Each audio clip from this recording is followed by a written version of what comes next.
Graça e paz. Vamos, em nome de Jesus, abrir a palavra na primeira carta de Paulo aos Tessalonicenses, capítulo 1, verso 10. Vamos ouvir a leitura da palavra de Deus. E esperar dos céus o seu Filho, a quem ressuscitou dentre os mortos, a saber, Jesus, que nos livra da ira futura.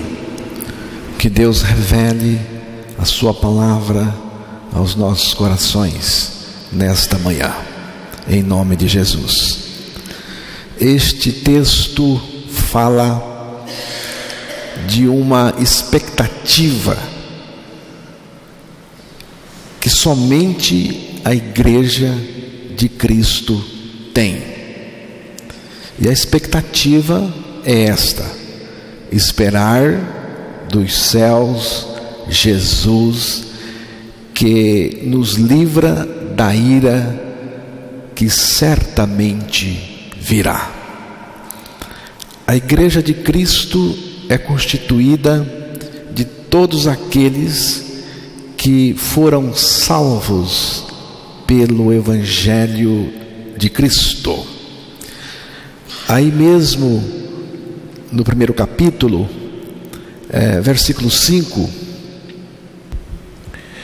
Porque o nosso Evangelho não foi a vós somente em palavras, mas também em poder e no Espírito Santo, e em muita certeza, como bem sabeis, quais fomos entre vós por amor de vós. Quando Paulo diz o nosso Evangelho, ele se refere ao Evangelho de Cristo, o Evangelho de Cristo que ele pregava. Romanos capítulo 15, verso 19, vamos ouvir. Pelo poder dos sinais e prodígios e pela virtude do Espírito de Deus, de maneira que desde Jerusalém e arredores até o Ilírico tenho pregado o Evangelho de Jesus Cristo. O verso 29 também. E bem sei que, indo ter convosco, chegarei com a plenitude da bênção do Evangelho de Cristo. Pelo poder do Espírito de Deus, tenho pregado o Evangelho de Jesus Cristo. Eu bem sei que, indo ter convosco, chegarei com a grande bênção do Evangelho de Cristo. Estou certo de que, quando eu for, o Senhor lhes dará uma grande bênção, a bênção do Evangelho de Cristo. A grande bênção do Evangelho não é outra coisa senão a nossa morte e ressurreição juntamente com Cristo, e Cristo em nós vivendo sua vida justa e santa. Não tem bênção maior do que esta. É a grande bênção do Evangelho de Cristo, a bênção que Deus quer abençoar cada um de nós. A expressão nosso Evangelho, usada por Paulo, está mostrando, falando da identificação do apóstolo Paulo e também dos outros com o Evangelho de Cristo. O Evangelho é Jesus compartilhando conosco sua morte, a sua vida, o seu viver. Cristo vive naqueles que morreram e ressuscitaram com Ele. Ninguém, irmãos, ninguém pode experimentar Cristo vive em mim, sem antes confessar verdadeiramente, de coração, pela fé: já estou crucificado com Cristo. Então, estou crucificado com Cristo, e vivo não mais eu, mas Cristo vive em mim. Paulo falou também do Espírito Santo e de uma convicção em relação ao Evangelho que ele estava pregando. O Espírito Santo não pode faltar na pregação do Evangelho. Por quê? Porque o Espírito Santo é aquele que nos traz a convicção de que nós, de fato, morremos e ressuscitamos em Cristo, e Cristo está em nós, vivendo a sua vida. Cristo em nós é a nossa vida. Então, você tem convicção da sua morte em Cristo, e também da sua ressurreição em Cristo, do viver de Cristo em você? Você tem convicção? É importante. Este Evangelho causou uma revolução, uma mudança radical naqueles irmãos, e causa em qualquer um que crer. 1 Tessalonicenses 1, que estamos no capítulo 1, versículo 9 e 10, estamos na sequência. E esperar dos céus o seu Filho, a quem ressuscitou dentre os mortos, a saber, Jesus, que nos livra da ira futura. Vemos aqui 3 coisas: a conversão a Deus, o servir a Deus e o esperar dos céus o Senhor, que nos livra da ira que certamente virá. O Evangelho produziu estas coisas. O Evangelho produz isto em nós. A conversão a Deus. Por causa do pecado, o ser humano nasce pervertido. Não é apenas uma inversão, mas uma inversão com perversão profunda, perversão essencial, perversão de natureza. O ser humano, no pecado, não funciona mais do jeito que Deus criou, nem para aquilo que Deus criou. Então, Cristo veio nos converter pelo Evangelho, para Ele mesmo. Só o Senhor pode converter uma pessoa. Lamentações, capítulo 5, verso 21, ali está falando da conversão que somente Deus, somente o Senhor pode executar. 5:21.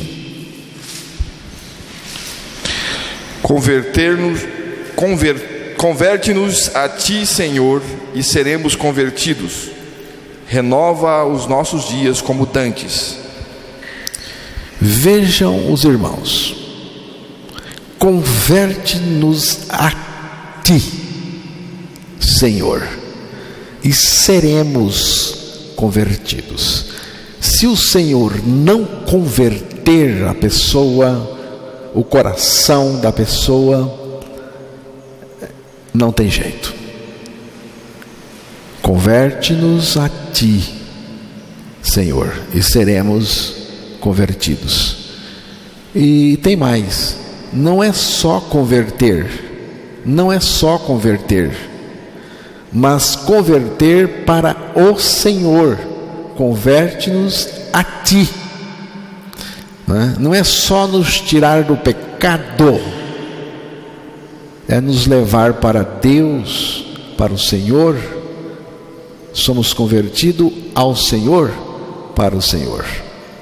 O apóstolo Pedro resume a conversão de uma pessoa ao Senhor da seguinte maneira: carregando Ele mesmo em seu corpo sobre o madeiro os nossos pecados, para que nós, mortos para os pecados, vivamos para a justiça. Agora, porém, vos convertestes ao pastor e bispo da vossa alma. Primeira carta de Pedro, capítulo 2, versículo 24 e 25. A nossa morte no corpo de Cristo para o pecado e a vida de Cristo operando em nós é a verdadeira conversão. Assim Pedro entendia a conversão de uma pessoa. Quando Deus converte um pecador, o pecado e tudo aquilo que está ligado ao pecado é deixado. O Senhor se torna a prioridade absoluta da pessoa. O convertido está voltado para o Senhor de todo o coração. O coração do convertido é todo do Senhor. Assim, podemos servir o Deus vivo e verdadeiro, como o apóstolo Paulo falou. Vivo, Deus vivo e verdadeiro. Vivo porque Deus é vida. Toda vida vem dele, tanto a vida da criação como também a vida da ressurreição. É verdadeiro porque só tem Ele. Deus é verdadeiro porque só Ele é Deus. Ele é o único, e qualquer outro que se diz Deus é falso. Note que os irmãos foram convertidos, Paulo disse, dos ídolos para Deus, convertido em Cristo. E agora há uma expectativa. Qual? Esperar dos céus Jesus, que nos livra da ira que certamente virá. É uma expectativa apaixonada pelo retorno iminente de Jesus Cristo. Embora a presença dos regenerados neste mundo seja importante como sal e luz, eles estavam desiludidos totalmente com este mundo. Eu também me sinto assim. Você já se desiludiu com este mundo? Já? Ou você acredita ainda neste mundo? Você faz aposta neste mundo? Você aposta nos homens que vão consertar este mundo? Eu quero lhe dizer uma coisa. É o mundo que precisa de nós, muito mais do que nós precisamos do mundo. Viu? O mundo precisa de você por causa da pregação do Evangelho. Você, irmão e irmã, você não precisa do mundo. Caia na real. Você não precisa do mundo.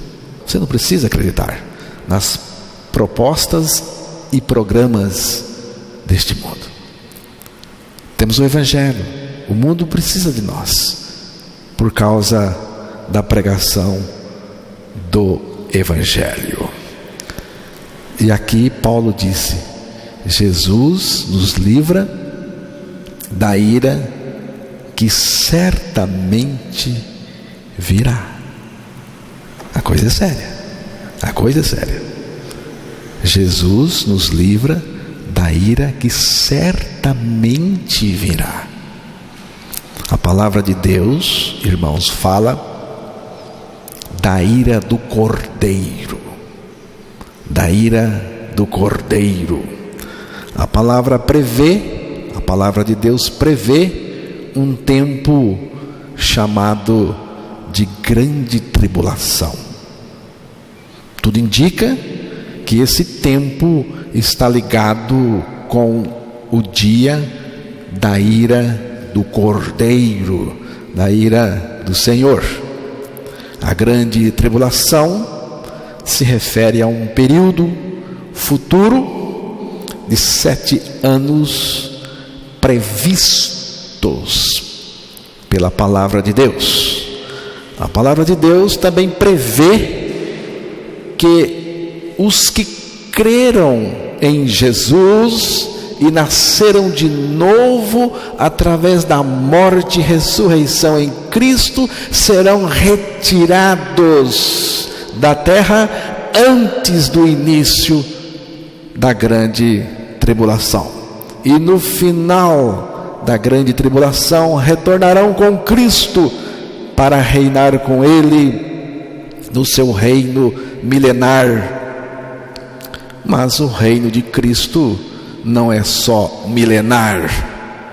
O reino de Cristo é eterno, é reino eterno, é reino para sempre. Alguns servos de Deus, gente séria, pensam de uma maneira diferente acerca deste assunto.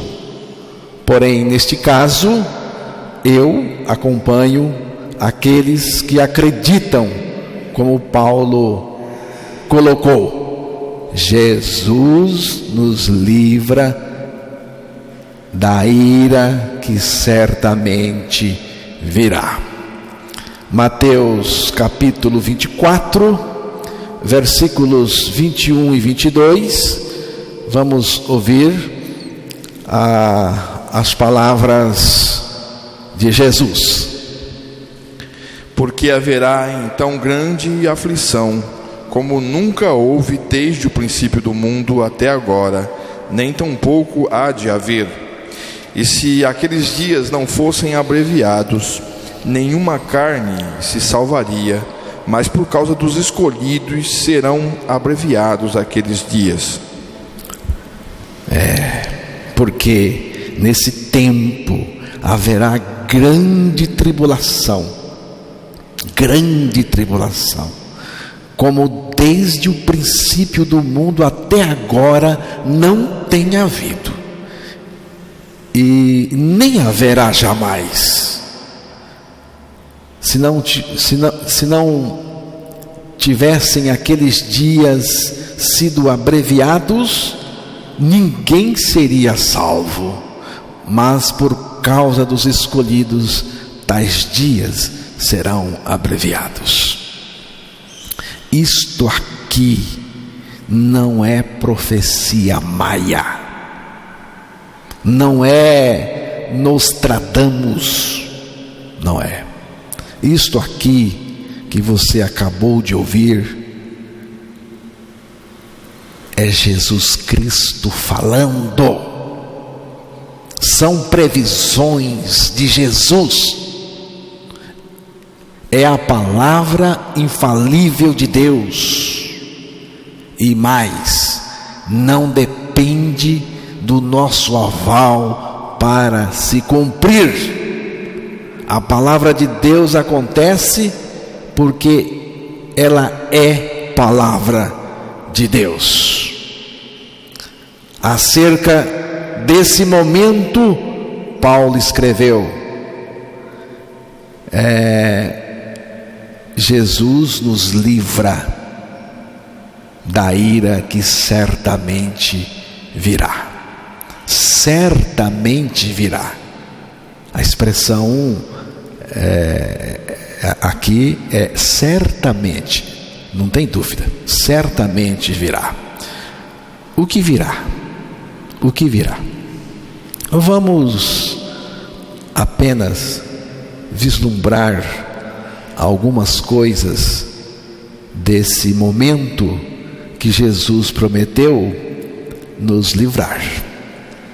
Apocalipse, a partir do capítulo 6 até o capítulo 19, descrevem esse período e seus eventos. Existem 3 sequências no livro do Apocalipse: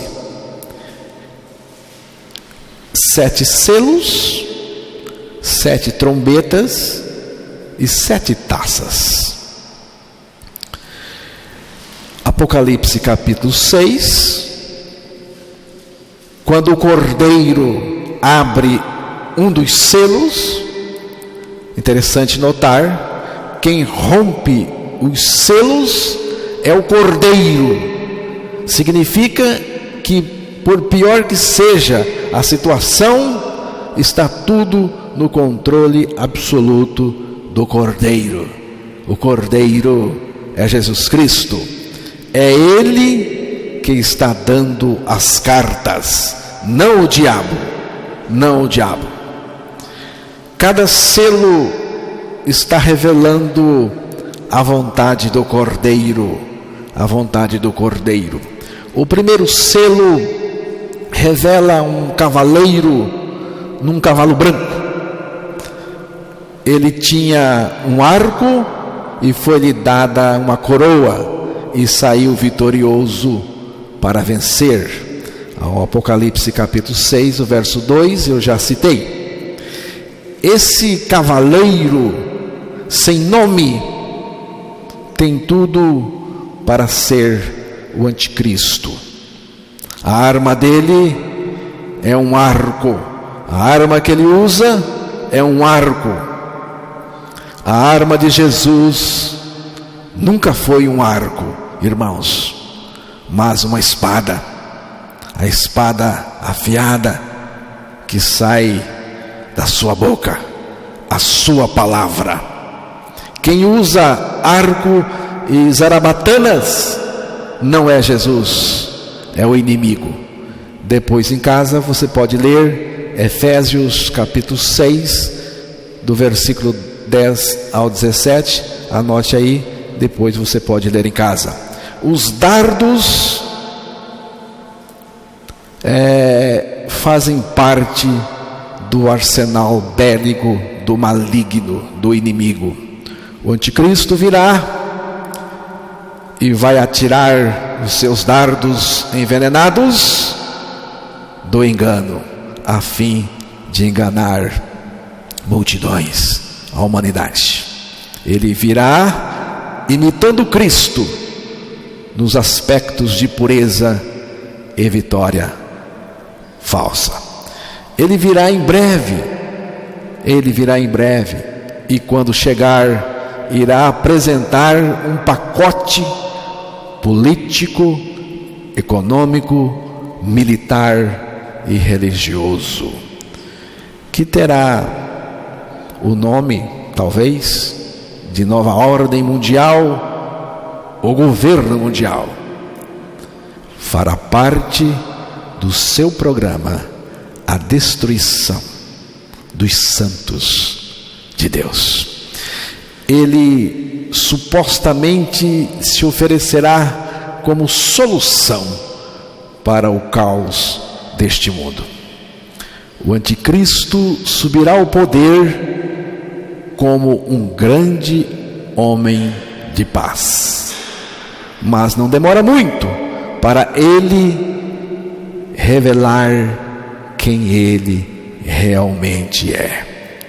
Ele será a maior mentira que este mundo já viu.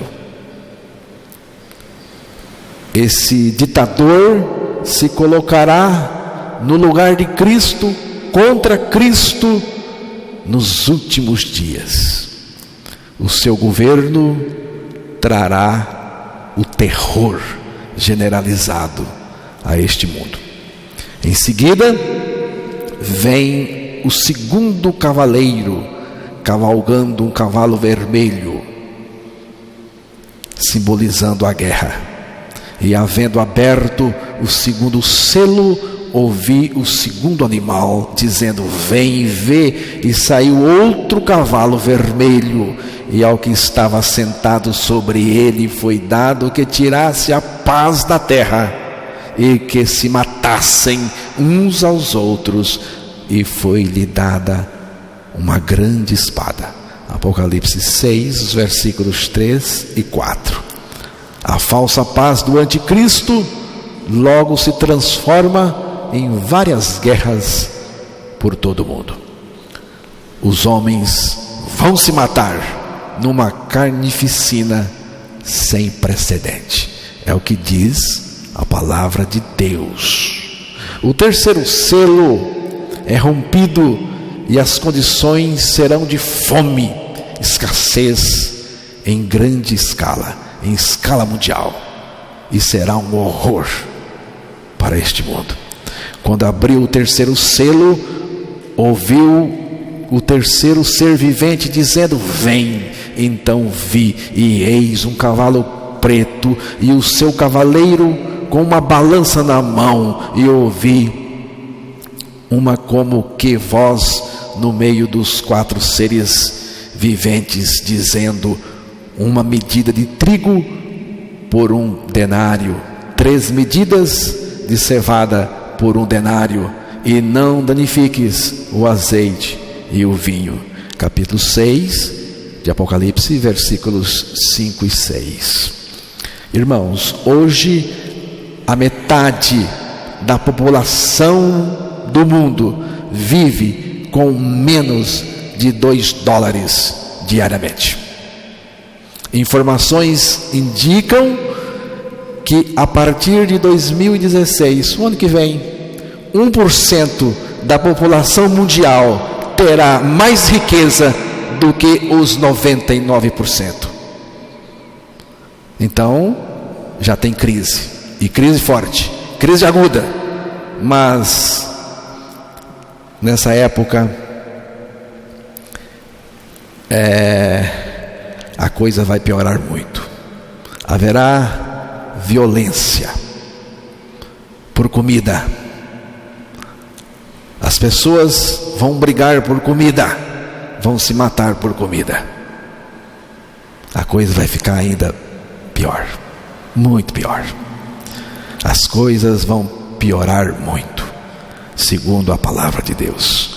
O quarto selo é rompido e surge um cavalo amarelo com aspecto de cadáver, e o seu cavaleiro é chamado de Morte, seguido pelo inferno, e a 4ª parte da humanidade foi morta à espada, pela fome, com a mortandade e por meio das feras da terra, os animais. 1/4 da população da terra vai morrer no princípio da grande tribulação. É muita gente, irmãos, é muita gente.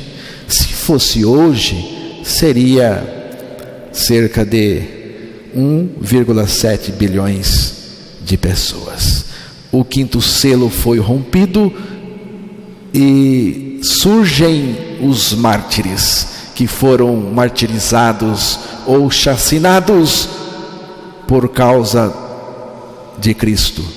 Foram mortos pelo anticristo e pela igreja falsa, a prostituta, que estará a serviço do anticristo.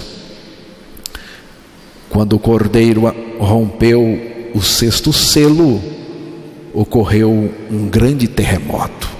O sol tornou-se negro e a lua ficou vermelha, como sangue.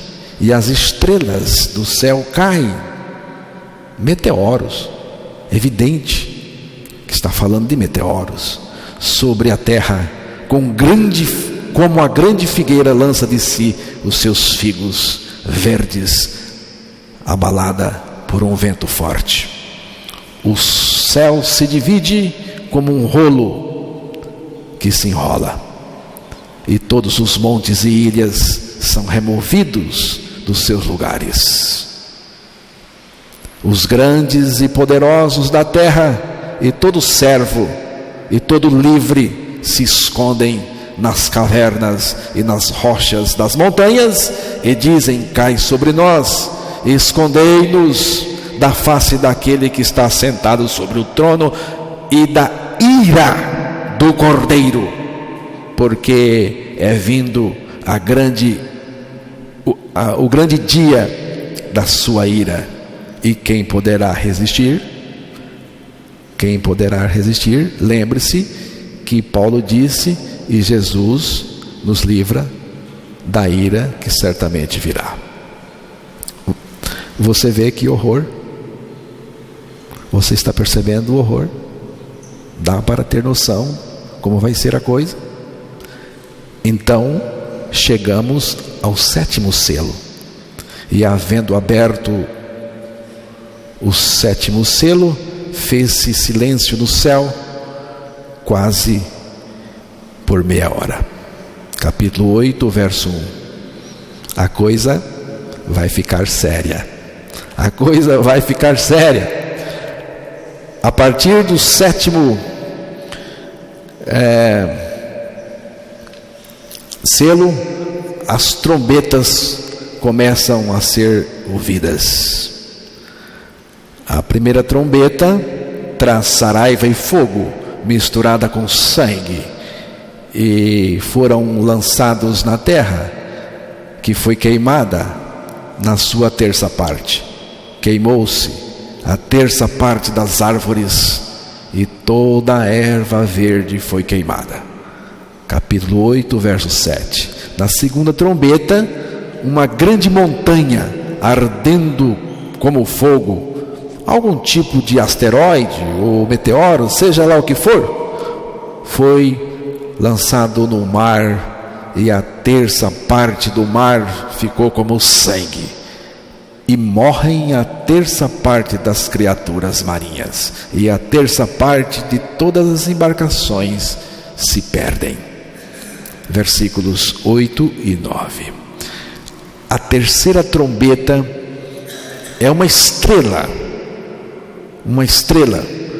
como uma rocha que cai do céu sobre a terça parte dos rios e sobre as fontes das água doce. E muitos homens morrem das águas, porque se tornaram amargas. A quarta trombeta feriu a terça parte do sol e a terça parte da lua e a terça parte das estrelas, para que a terça parte deles se escurecesse e a terça parte do dia não brilhasse, tanto de dia como também à noite. Então o anjo fez um anúncio: ai, ai, ai dos que habitam sobre a terra, por causa das outras vozes das trombetas dos 3 anjos que hão ainda de tocar. Indo para o capítulo 9, quando a quinta trombeta tocou, o abismo se abriu e vomita demônios que estão na forma de gafanhotos, que estavam aprisionados, mas são soltos e sobem com poder demoníacos no tempo da grande tribulação. O verso 1. Isso parece ser uma infestação demoníaca horrorosa, horrorosa. Os homens buscarão a morte e não acharão. Desejarão morrer e a morte fugirá deles. A sexta trombeta mata a terça parte dos homens, e haverá um exército de 200 milhões vindo do Oriente, e seu caminho será preparado. Indo para o capítulo 11, o versículo 15, temos a sétima trombeta sendo tocada, e a seguinte mensagem é anunciada: os reinos do mundo vieram a ser de nosso Senhor e do seu Cristo, e ele reinará para todo sempre. Indo para o capítulo 16, temos as taças da ira de Deus. A primeira taça é derramada sobre a terra, e os homens a primeira taça é derramada sobre a terra, sobre os homens portadores da marca da besta. Serão atingidos por úlceras malignas. O segundo anjo derramou a sua taça no mar, que se tornou em sangue como de um morto, e todo ser vivo no mar morre. O terceiro anjo derramou a sua taça nos rios e nas fontes das águas, e se tornaram em sangue. O quarto anjo derramou a sua taça sobre o sol, e foi-lhe permitido que queimasse os homens. O quinto anjo derramou a sua taça sobre o trono da besta, a sede da besta, o trono da besta, e o seu reino se fez trevas, e eles mordiam as suas línguas de dor.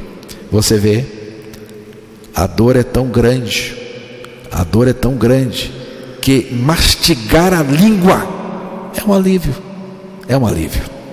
O sexto anjo derramou a sua taça sobre o grande rio Eufrates, e a sua água secou-se, para que se preparasse o caminho dos reis do Oriente. Esses reis, com os seus exércitos, provavelmente estão indo para Armagedon, que começa na sequência. O sétimo anjo derrama a sua taça no ar, e sobrevieram relâmpagos, vozes e um terremoto como nunca houve igual desde que a gente sobre a terra, dada a sua força e magnitude. E a grande cidade fendeu-se em 3 partes, e as cidades das nações caíram. Irmãos, esse terremoto vai derrubar as cidades das nações, as grandes cidades. E da grande Babilônia se lembrou Deus para lhe dar o cálice do vinho da indignação da sua ira. E toda a ilha fugiu, e os montes não se acharam. E sobre os homens caiu do céu uma grande chuva de pedra, granizo. Eram pedras que pesavam mais ou menos 35 quilos. Era o peso de um talento, mais ou menos 35 quilos. Vocês se lembram da chuvinha de granizo, pedrinhas, que tivemos alguns dias? Foram apenas 5 minutos intensos. Pedrinhas, quebrou telhas, amassou carros e destruiu quase todas as antenas parabólicas. Agora você imagine, a chuva que cairá, além de intensa, será pesada. Pedras de granizo pesando cerca de 35 quilos, vão bombardear a terra. Esse é um vislumbre do tempo da tribulação e dos seus crescentes horrores pelo mundo. Em meio a tudo isso, o Evangelho de Cristo está sendo anunciado e pregado. Eu creio que a igreja será arrebatada antes desse período, para ser preservada dessa ira. Ela será removida antes disso. Mas é fundamental, irmãos, é fundamental crer a nossa morte e ressurreição com Cristo.